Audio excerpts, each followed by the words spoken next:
She locked the puppy in the laundry room. She would spend the rest of her life apologizing for it.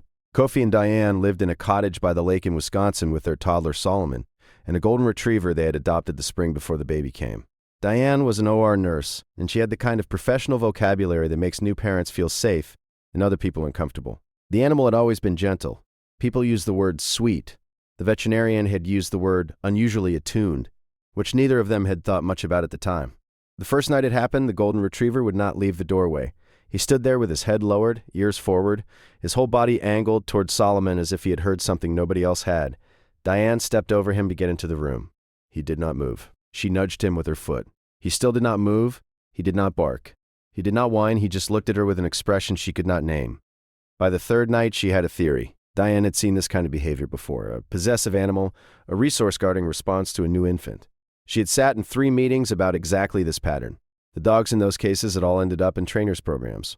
2 had been rehomed. 1 had bitten. She knew the data. She also knew the data did not include the cases nobody had ever written down, the cases where the animal was right. But she did not know that yet. She only knew what she had seen. That night she told her partner, "We need to think about whether he can stay near the baby.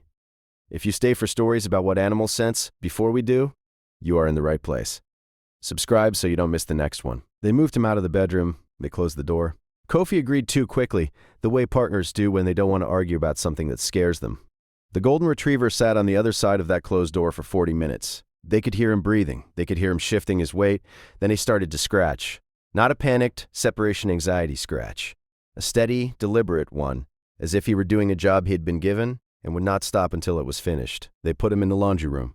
The scratching continued through a second door. By midnight, Diane was crying in the kitchen, and her partner had already left a message at the rescue. At 3:42 a.m., the door to the laundry room was open. They never figured out exactly how. The golden retriever was in the bedroom, on the floor beside Solomon, and Solomon was making a sound that was not quite a sound. Diane would later describe it as the absence of one, a too quiet breathing, a stillness that her trained ears should have caught earlier and didn't. The animal pressed his muzzle to Solomon's cheek and held it there. He did not lick. He did not nuzzle. He just kept his face there, breathing, until she was close enough to feel that a wasp nest had formed inside the backyard playset's hollow tube.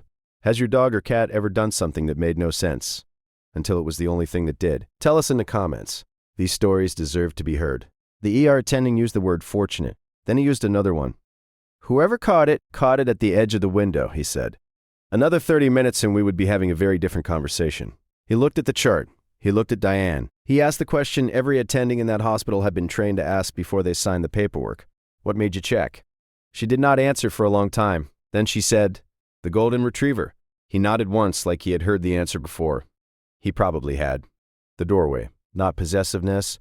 The smell Diane's training had not taught her to register. The scratching at the laundry door, not separation.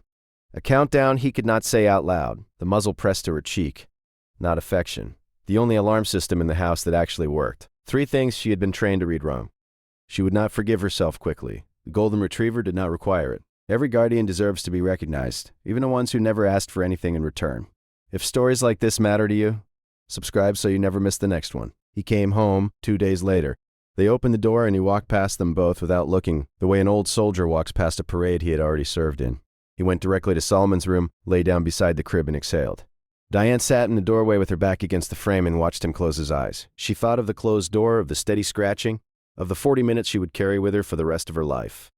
She did not say anything aloud. She just stayed there until the morning while the golden retriever kept watch on the only post he had ever claimed for himself, in a house that had almost learned the wrong lesson, in time to remember the right one. Tomorrow there is another one, about an animal nobody believed until the camera proved them wrong.